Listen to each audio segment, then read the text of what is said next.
तीन भुवन में सार वीतराग विज्ञान था। शिव स्वरूप शिवकार ब्रह्म त्रियोग समान।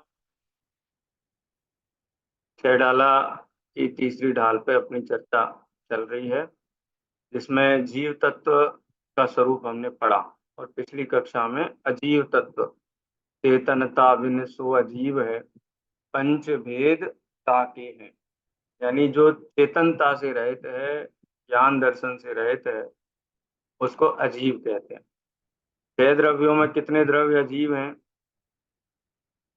पांच द्रव्य अजीव हैं। कौन कौन से? उद्गल, नभ, धर्म, अधर्म, काल। उद्गल द्रव्य, धर्म द्रव्य, अधर्म द्रव्य, काल द्रव्य और आकाश द्रव्य। अपनी सातवें छंद में चर्चा हुई थी, जिसमें अजीव तत्व में उद्गल, धर्म और अधर्म, इन तीन की चर्चा हो गई थी। आठवें नंबर का छंद है। सकल द्रव्य को वास जास में, सो आकाश पिछानो नियत वर्तना। निस दिन सो व्यवहार काल परिमानो। क्यों अजीब अब आश्रव सुनिए, मन वच काय त्रियोगा मिथ्या अविरति अरु कषाय पर आंध सहित उपयोगा। आकाश द्रव्य किसे कहते हैं? सकल द्रव्य को बास जास में। सभी द्रव्य कहाँ रहते हैं? आकाश द्रव्य में रहते हैं। आकाश द्रव्य माने, आकाश का मतलब आसमान नहीं, ऊपर। आकाश का मतलब जो भी खाली जगह है। अधोल नीचे भी खाली जगह है, ऊपर भी खाली जगह है, दाएं तरफ भी खाली जगह, बाईं तरफ भी, दसों दिशाओं में विस्तार है आकाश द्रव्य का। कितना विस्तार है, कहाँ तक है, क्या एंड है उसका, अंतिम बिंदु क्या है? कोई अंतिम बिंदु नहीं। कोई ऐसी जगह नहीं है जहाँ जगह नहीं है। तीन लोक के बाहर भी, तीन लोक तो 343 घन राजू में है। सात लोग, सात राजू ऊपर, सात राजू नीचे, एक राजू चौड़ा, सात राजू गहरा। तो इनका अगर क्षेत्रफल निकालेंगे तो निकलेगा 343 घन राजू, 343 है। लेकिन इसके बाहर भी जगह है कि नहीं? जैन दर्शन के अनुसार ऐसी कोई जगह नहीं है जहां जगह नहीं। आलोकाकाश आ गया ना। आकाश द्रव्य माने पूरा अखंड। आकाश द्रव्य में भेद नहीं है। आकाश द्रव्य तो एक अखंड ही है, लेकिन जहाँ पांच द्रव्यों की उपस्थिति है जितने एरिया में, उस एरिया को हम कहते हैं लोकाकाश। और लोकाकाश के बाहर जितना एरिया है वो सब क्या कहलाता है? अलोकाकाश। कहाँ? लोकाकाश में है, अलोकाकाश में नहीं। नहीं नहीं, अलोकाकाश में आकाश मात्र ही है, कोई दूसरा द्रव्य नहीं। देखो, जीव द्रव्य कितने हैं? अनंत हैं। कहाँ रहते हैं? लोक के अंदर रहते हैं, अलोक में नहीं। दूसरा, पुद्गल द्रव्य कहाँ है? पुद्गल द्रव्य भी 343 घनराजू का, जो हम देख रहे हैं, करकटी धार, पांव को पसार, डेढ़ मुरज आकार है, ऐसा जो चित्र देखा है ना तीन लोक का, वो 343 घनराजु एरिया, उसी में जीव हैं, उसी में पुद्गल हैं, उसी में धर्म द्रव्य है, उसी में अधर्म द्रव्य है, उसी में काल द्रव्य। आकाश द्रव्य खाली खाली आकाश। कितना विस्तार है उसका? अनंत प्रदेश विस्तार है। चलते जाओ चलते जाओ चलते जाओ चलते जाओ चलते जाओ, आगे कितना आकाश और बचा? अनंत। ये तो हम अपनी युक्ति से परीक्षा कर सकते हैं, क्या कोई ऐसी जगह संभव है जहाँ जगह नहीं है? विज्ञान में पढ़ते हैं गैलेक्सीज हैं, नेबुलाज हैं, और उसके अनंत अनंत गैलेक्सी हैं। ये सब लोकाकाश के अंदर है, अलोकाकाश नहीं है। ये सब लोकाकाश के अंदर है, क्योंकि जहाँ पुद्गल है, जहाँ पुद्गल के पिंड है, वो सब आकाश द्रव्य है। और 343 घन राजू जो बोलते हैं, एक राजू में समझ लो इनन्यूमरेबल किलोमीटर है, असंख्य किलोमीटर है, असंख्य प्रकाश वर्ष किलोमीटर है, माने इतना विस्तार। मध्य लोक का जो चौड़ाई है वो एक राजू है, गहराई है 7 राजू, गहराई। तीन लोक का नक्शा अपन देखे ना, तो तीन लोक के नक्शे में ऊपर से लेके नीचे तक कितना है, 14 राजू। नीचे सबसे आधार में कितना चौड़ा है, 7 राजू। 7 राजू विस्तार से पैर को फैलाए ना, तो नीचे 7 राजू। उसके ऊपर 7 राजू ऊपर आओ तो मध्य में 1 राजू चौड़ा, फिर ऊपर जाओ तो 5 राजू चौड़ा, और फिर वापस जाओ तो 1 राजू फिर। इतना है। ये तो खाली क्या वो दो आयाम ही, 2 डायमेंशन हुआ। एक सेकंड, वो गहरा है कितना, ऐसा पन्ने की तरह थोड़ी ना पतला, डेप्थ भी है ना, गहराई भी तो है। ये कमरा है, तो कमरा कोई पन्ने के जैसा थोड़ा ही ना है, उसमें चौड़ाई है, लंबाई है, गहराई है। ऐसे लोक में भी है। 7 राजू गहरा है, 14 राजू ऊंचा है, और चौड़ा कहाँ है, तो चौड़ा तल में 7 राजू है, मध्य में 1 राजू है, ऊपर हाँ 3.5 राजू ऊपर जाओ तो 5 राजू चौड़ा है। उसके बीचों बीच में 1 राजू गोल त्रस नाड़ी है। हाँ हाँ, कितनी, मध्य भाग में 1 राजू पेरी पेरी वाली, कहीं से भी नापो तो 1 राजू निकले। ठीक है। उसमें कौन रहते, उसमें त्रस जीव रहते। हाँ, देव गति के, त्रिंज गति के, मनुष्य गति के। अपन कहाँ बैठे हैं। हाँ, तो भाई मध्य लोक का जो पहली जो पृथ्वी है ना, रत्न प्रभा पृथ्वी, पहला नरक है, उसका सबसे ऊपरी भाग है चित्रा पृथ्वी, जहाँ पे मध्य लोक की रचना है, जहाँ पे समुद्र द्वीप है असंख्यात। राजू में नहीं है। चित्रा पृथ्वी की बात कर रही, काय की बात कर रही, तो चित्रा पृथ्वी ये है ना जहाँ हम बैठे हैं। तो ये तो 1 राजू चौड़ी है, 7 राजू गहरी है। उसमें असंख्यात द्वीप समुद्र है, गोल गोल गोल गोल अंत। हम्म। गोल कितने, वो 1 राजू के अंदर है, जो 1 राजू की कृष्णाड़ी है ना, उसके अंदर ऐसी गोल गोल द्वीप समुद्र की अंत तक रचना है, चूड़ी के जैसी बल्ले आकार। जम्बू द्वीप, लवण समुद्र, धात की खंड, उसके बाद कालो दधी समुद्र, पुष्करवर द्वीप। हाँ, पूरा मध्यलोक ही गोल है। हाँ, जम्बू द्वीप सेंटर में है, गोल है। वो भी गोल है, वो थलिया के आकार है। बाकी उसके चारों तरफ परिवेष्टित है, वो चूड़ी के आकार हो गए, गोल है ना। तो आकाश द्रव्य कहाँ कहाँ है, शिव ब्रह्म, ठीक है। कोई ऐसी जगह नहीं ना, जगह नहीं। अपन मानो किसी ने बनाया, अपन ऐसा मान लें किसी ने बनाया, ये 6 द्रव्य किसी ने बनाया, विश्व किसी ने बनाया, तो जो जगह भी बनाई माननी पड़ेगी, चीजें रेडीमेड माननी पड़ेगी ना। बनाया तो फिर सब कुछ बनाया। तो आकाश बनाया, तो आकाश जब तक नहीं बनाया तब कहाँ रहते, कहाँ रहते थे वो, जगह जगह थी कि बिना जगह, जिस समय बनाया वो समय समय था कि असमय था।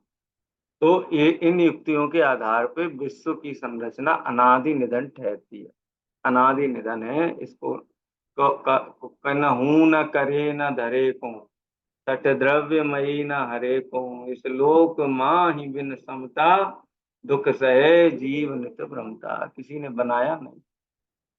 तो सकल द्रव्य को वास जास में, जिसमें 6 द्रव्य, यानी सकल तो 5 ही कहेंगे, आकाश तो स्वयं द्रव्य है, बाकी 5 द्रव्य जिसमें अवगाहन पाते हैं।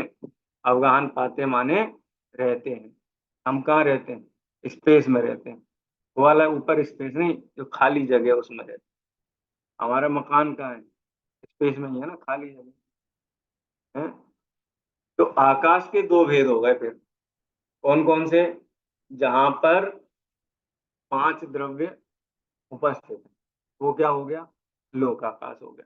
उसके बाहर सारा क्या हो गया, अलोकाकाश हो गया। तो ऐसे लोकाकाश और अलोकाकाश 2 भेद है। सकल द्रव्य को वास जास में, सो आकाश पिछानु, नियत वर्तना निस दिन सो, व्यवहार काल परमाणु। एक काल द्रव्य है। काल द्रव्य किसे कहते हैं, कि दुनिया में जितनी चीजें हैं वो सभी ट्रांसफॉर्म होती हैं, कोई भी चीज स्टैटिक नहीं, हर चीज की अवस्थाएं निरंतर बदलती रहती है, यानी परिणमनशील है हर जगत में।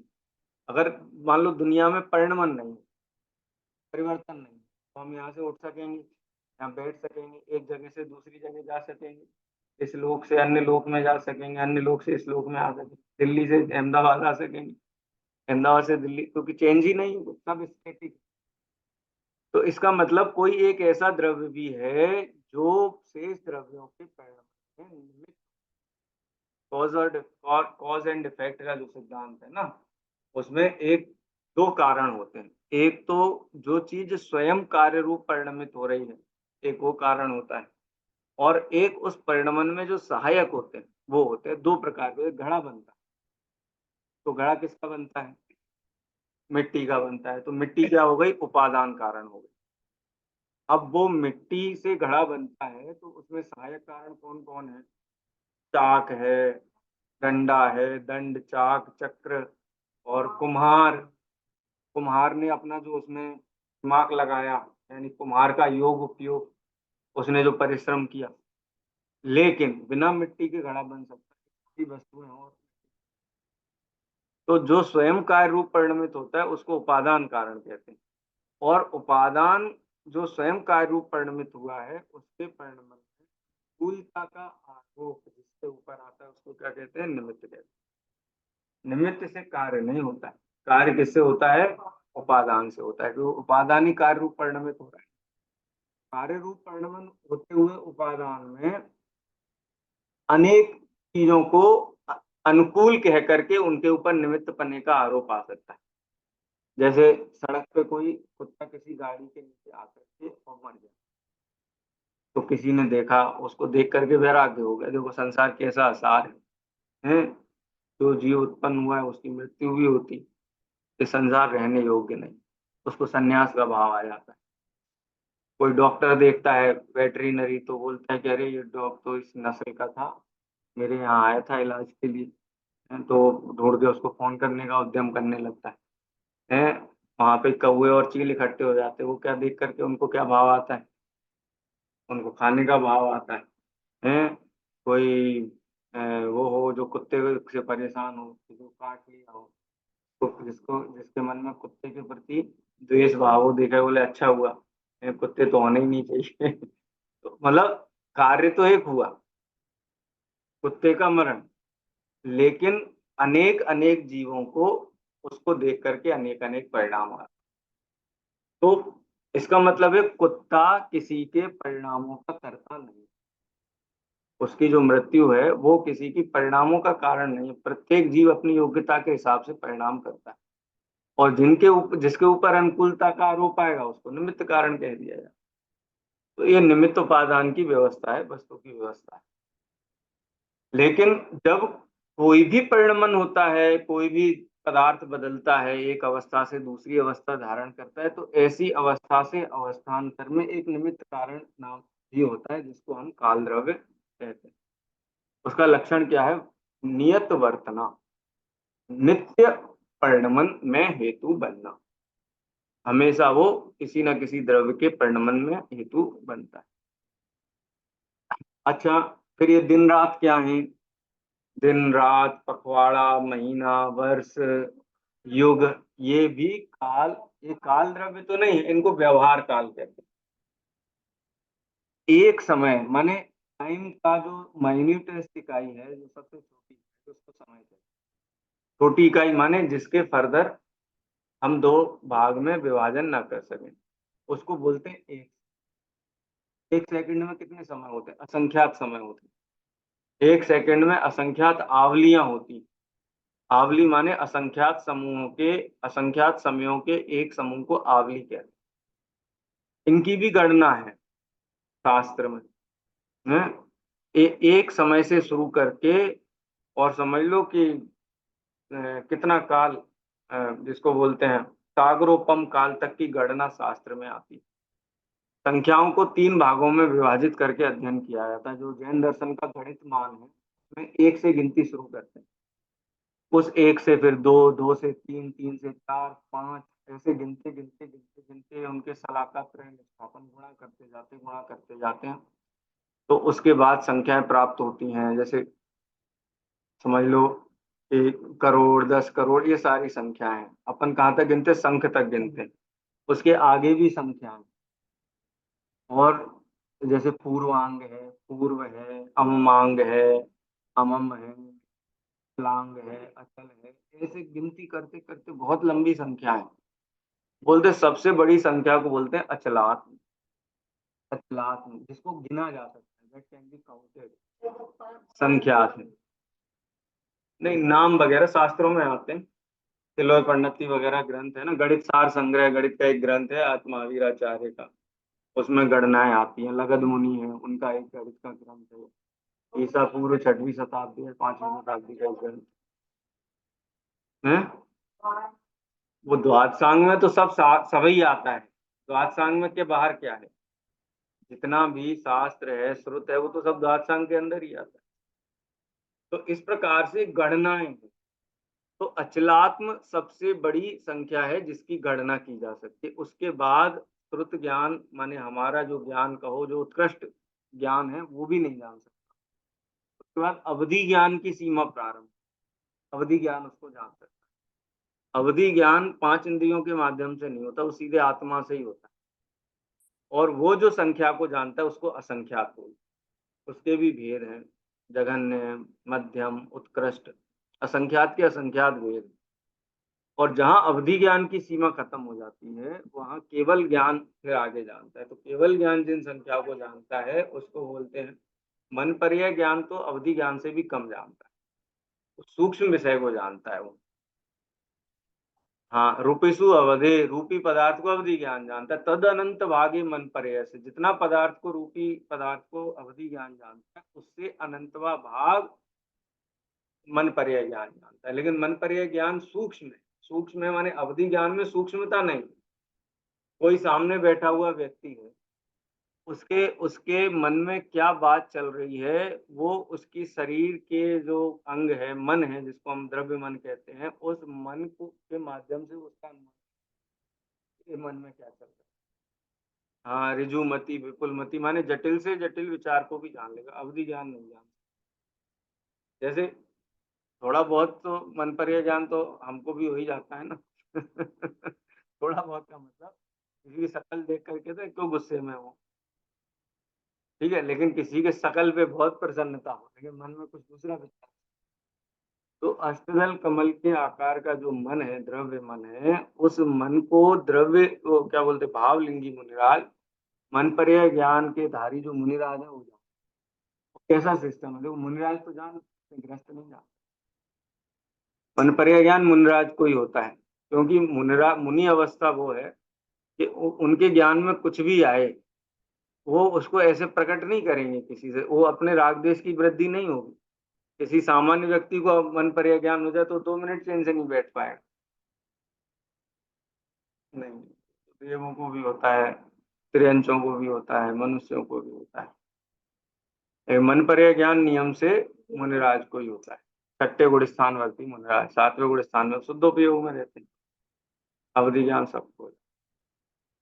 तो मने व्यवस्था भी ऐसी है कि जो पचा सके उसे ही ज्ञान। तो ये काल द्रव्य के कितने भेद हैं, तो एक समय से लेकर के 2 समय 3 समय ऐसे जोड़ते चले तो अनंत समय का समय, ये सब व्यवहार काल है। मूल काल क्या द्रव्य है, जिसका लक्षण वर्तना है, परिणमन है।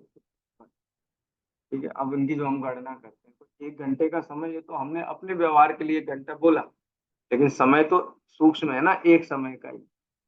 तो ऐसे व्यवहार काल किसे कहते हैं, जिन जो अवधि हम बना लेते हैं, जिनका हम उपयोग करते हैं, वो व्यवहार काल कहते हैं। निश्चय काल जो परिणमन हेतुत्व लक्षण वाला काल द्रव्य है, वो उसका निश्चय स्वरूप।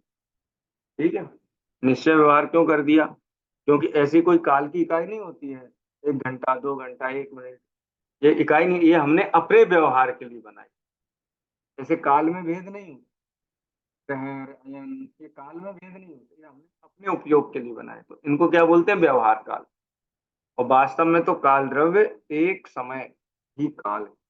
उससे क्या पता चलता है एक समय से, कि प्रत्येक द्रव्य प्रति समय परिणमन।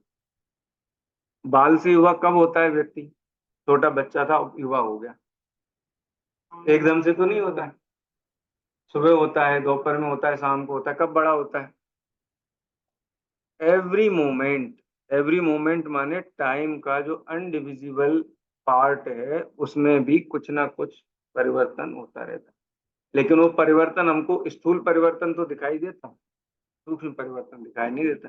आज सवेरे हम उठे और शाम को सोएंगे, तो सुबह से शाम तक हमारे अंदर जरा हुई कि नहीं हुई?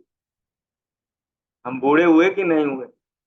1 साल का बच्चा भी सुबह से शाम तक वो बूढ़ा हो गया, एक दिन बूढ़ा हो गया ना, जरा हो गई। बूढ़ा मतलब वृद्धावस्था में।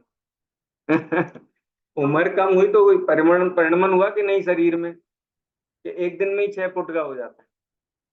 तो चलता रहता है ना एवरी मोमेंट। जैसे घड़ा है, घड़े के ऊपर पानी की एक बूंद टपकी, एकदम तपती गर्मी में, तो बूंद टपकी तो घड़े में क्या दिखाई देगा? बस सूखे घड़े में कुछ भी घड़ा है, दूसरी बूंद गिरी, तीसरी बूंद गिरी, चौथी गिरी, 5 दिन भर गिरती रही तो घड़ा भर गया।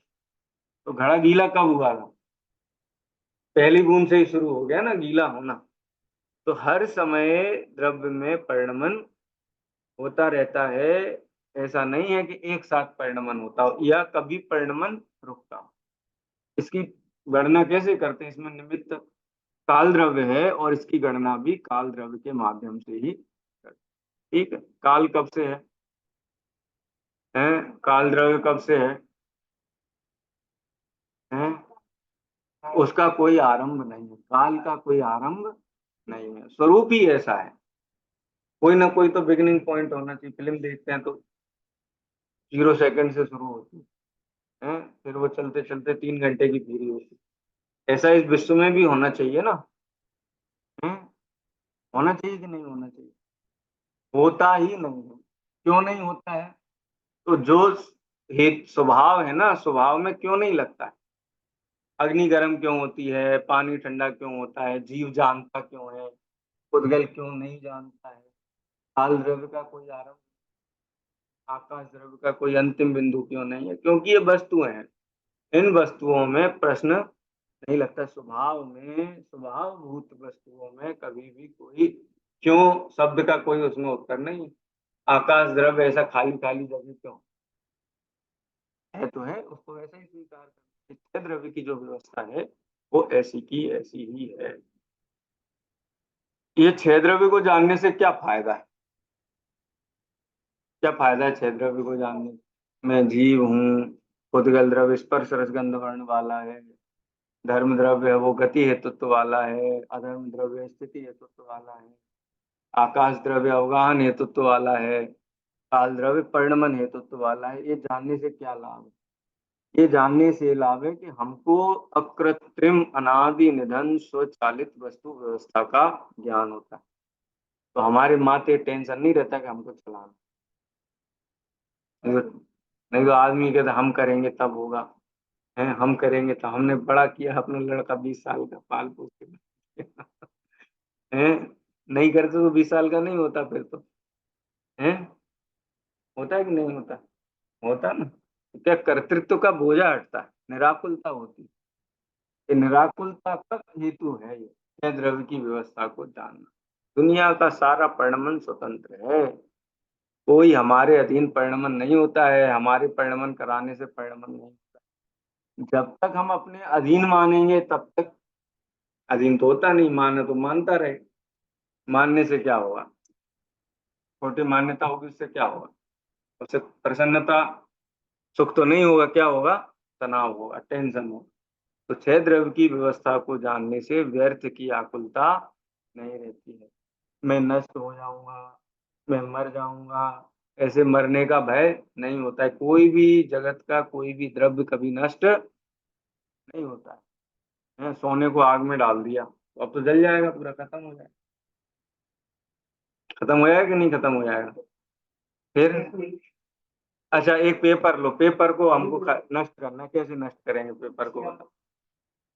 पेपर को हमने फाड़ के टुकड़े टुकड़े कर दिए, नष्ट हो गया कि नहीं नष्ट हो गया? अच्छा, उसको हमने एकदम जला दिया, एकदम राख करके ऐसे हाथ से पीस करके और उड़ा दिया वहां, है कि नहीं है उसकी सत्ता? कहाँ सत्ता है? वो माइक्रो समझ लो, उसके छोटे छोटे टुकड़े हो गए, अलग टुकड़े हो गए, लेकिन उसका नाश नहीं होता। ऐसे जगत के जैसे आकाश द्रव्य का नाश नहीं होता, काल द्रव्य का नाश नहीं होता, वो अनादि निधन है, ऐसे मैं भी एक सत्तावान वस्तु हूँ, मेरा कभी नाश नहीं। इससे क्या मरने का भय नहीं रहता है, अन्याय नीति से भय नहीं लगता, फिर हमारे साथ कोई ऐसा करे, अरे कैसे कर दे। प्रत्येक द्रव्य स्वतंत्र है। हम्म छह द्रव्य को जानने से कर्तृत्व का अहंकार मिटता है, अनादि निधन वस्तु व्यवस्था का ज्ञान होता है। क्या हुआ हैं? ठीक है। इसकी चर्चा और भी है, इसके सामान्य गुण विशेष गुण, ये जानने से हमारे अंदर भय नहीं रहता है, स्थिरता रहती है, ज्यादा बोझा माथे नहीं रहता है, बोझा माथे का उतर जाता है।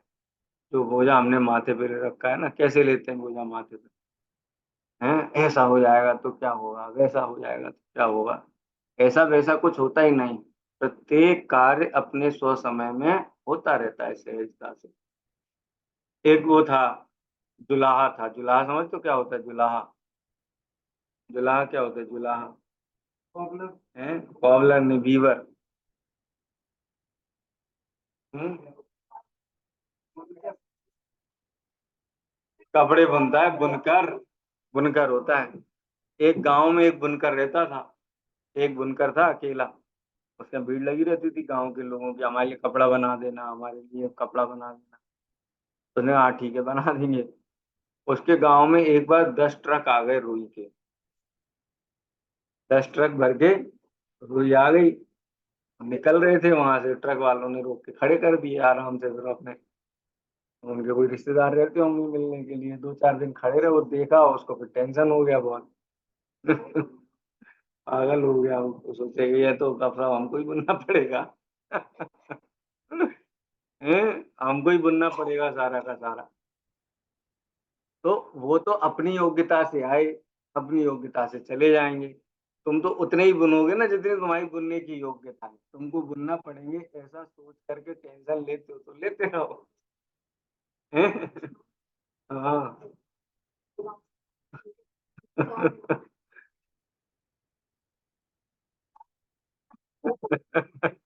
10 ट्रक में आग लग गई।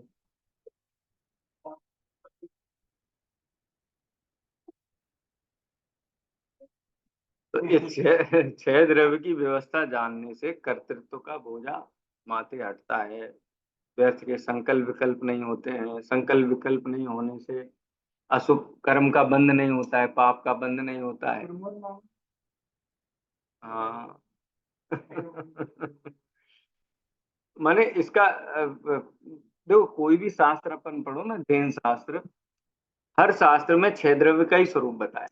कोई भी शास्त्र ऐसा नहीं है, प्रथम योग की कथा भी पढ़ोगे ना तो उसमें छह द्रव्य का ही स्वरूप समझाया।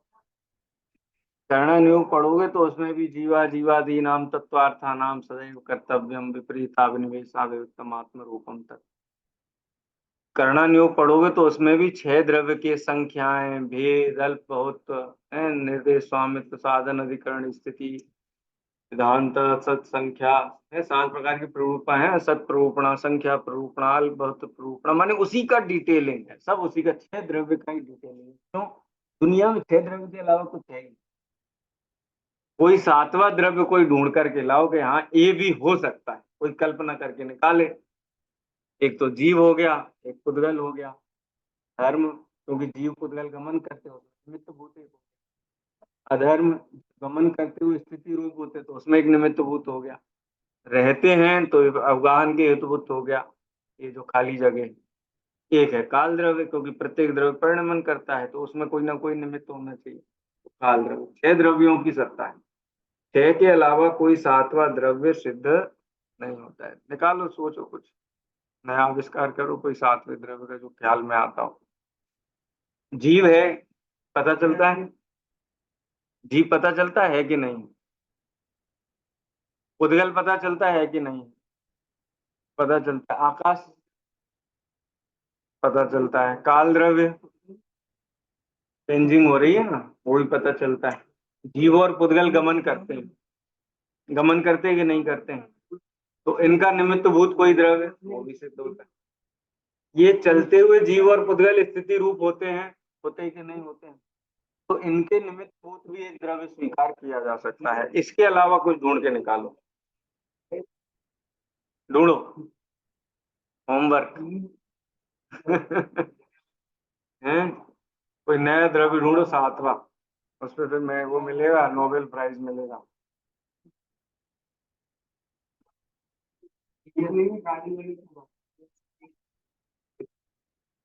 वह पूरे, वैसे तो एक ही है, सत्तावान वस्तु है।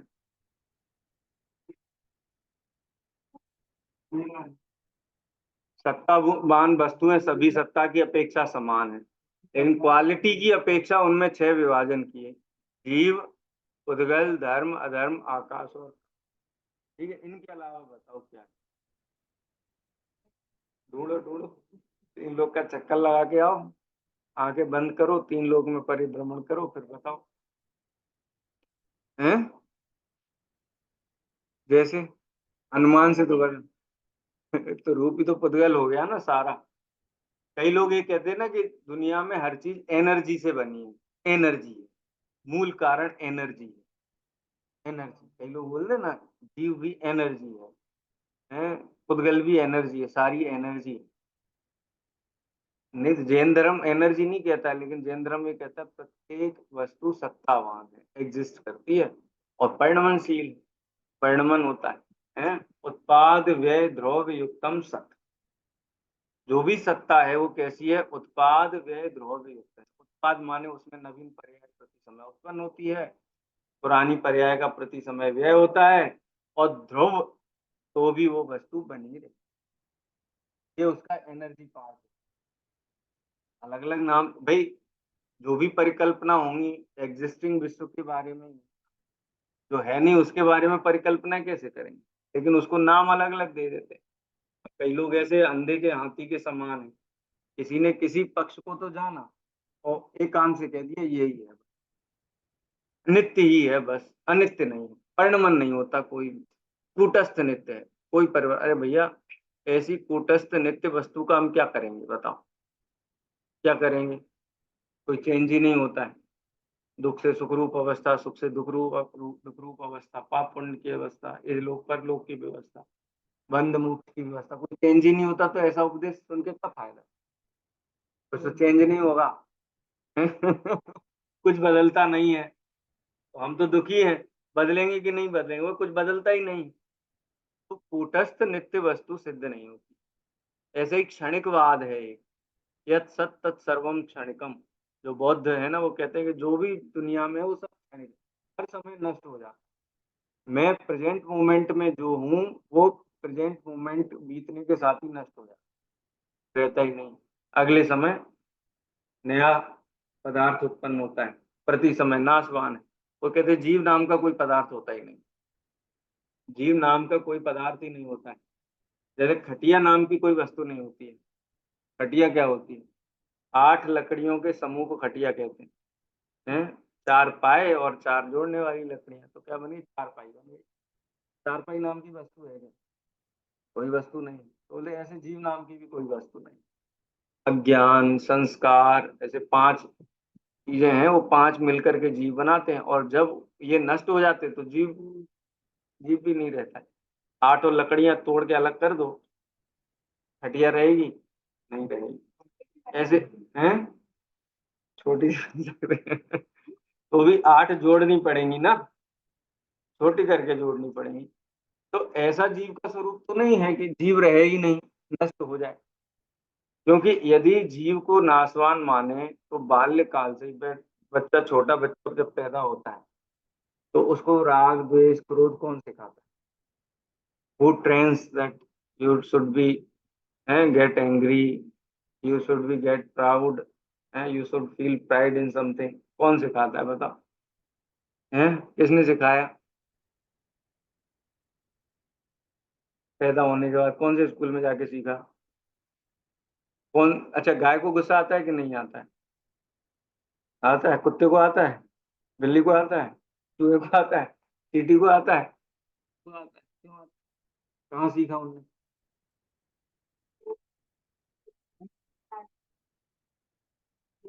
हैं? उसका कारण है क्योंकि जीव अनादि से है ना। ये अग्रहित मिथ्यात्व है ना, अग्रहित मिथ्यात्व अनादि से है। अनादि से भाव बदलता है लेकिन अभ्यास नहीं बदलता, स्मृति में नहीं रहता है। लेकिन इसका मतलब जीव कोई नया पदार्थ उत्पन्न हुआ है ऐसा नहीं, अनादिकाल से, अनादिकाल से है। गाय जंगल में पैदा होती है, उसका बछड़ा पैदा होता है, तो बछड़े को दूध पिलाने के लिए कौन उसको खड़ा करके उसको लगाता है, गाय को कौन लगाता है जंगल में, कौन ट्रेनिंग देता है? क्योंकि एक दिन का थोड़ी ना, अनादिकाल का अभ्यास है। जीव उत्पन्न होता है, आहार संज्ञा सबसे पहले आती है, भोजन ढूंढता है सबसे पहले, है आहार, भय, है मैथुन और परिग्रह, ये चार संज्ञाएं अनादिकाल से जीव को हैं और इनको सिखाने की जरूरत नहीं पड़ती है। क्यों? क्योंकि है ना, अनादिकाल से इसको अभ्यास है इस चीज का। तो इससे जीव की सत्ता भी अनादि निधन है। उद्गल है, कागज हम फाड़ के नष्ट नहीं कर सकते, वो भी अनादि निधन है। ये क्षेत्र है, ये भी अनादि निधन है। इससे पता चलता है कि सत्ता अनादि निधन ही है। तो ये अनादि निधन सत्ता जानने से दो चीजें हमको ज्ञात हो जाती। पहली चीज ये कि हम ना तो कभी जन्मे थे ना कभी मरेंगे, द्रव्य रूप कर सर्व थिर। दूसरा, परिचय थिर है कौन, लेकिन जो पर्याय है वो परिणमनशील है। तो द्रव्य तो तुम जीव के जीव हो, जीव अनादि काल से अनंत काल तक रहोगे, और पर्याय है वो बदलती है। अब तुम्हें कौन सी पर्याय चाहिए? सुखरूप पर्याय चाहिए कि दुख रूप पर्याय चाहिए? सुखरूप पर्याय चाहिए, यानी कि हम सुखी होने का पुरुषार्थ करें तो सुखी हो सकते। ये दोनों ही वस्तुओं की सिद्धि अनादि निधन वस्तु को जानने से होती है। यो अजीब अब आश्रव सुनिए मन वच काय त्रियोगा, मिथ्या अविरति अरु कसाय परमाद सहित उपयोगा। ये अजीब तत्व का स्वरूप हुआ, अब आश्रव तत्व का स्वरूप कहते हैं। आश्रव तत्व किसे कहते हैं? जैसे कोई पहलवान है, वो पहलवान ने बढ़िया गया अखाड़े में, और अखाड़े में खूब उसने बैठक करी, उठक बैठक करी, कसरत करी, दंड लगाए हैं, और खूब चक्कर लगाए, खूब गुलटरिया मारी उसमें अखाड़े में। तो उसके शरीर से मिट्टी उड़ेगी कि नहीं उड़ेगी? उड़ेगी, चिपकेगी कि नहीं चिपकेगी? उड़ेगी ना। तो ऐसे ही जीव मन वचन काय के निमित्त से परिस्पंदन होता है इसके योग में, आत्म प्रदेश में। उससे क्या होता है, कार्माण वर्गणाएं आकर के इकट्ठी होती हैं। इसको क्या बोलते हैं? मन वच काय त्रियोग, या मन वचन काय की प्रवृत्ति के कारण इसको कार्माण वर्गणाएं एकत्रित। मिथ्या अविरति अरु कसाय परमाद सहित उपयोगा, उसके बताएंगे फिर वो। अभी समय हो गया है अपना, तो यही विराम लेते हैं, जिनवाणी स्तुति करेंगे, इसकी चर्चा अपन कल करेंगे। स्याद्वाद नय सठ द्राग गुण पर्याय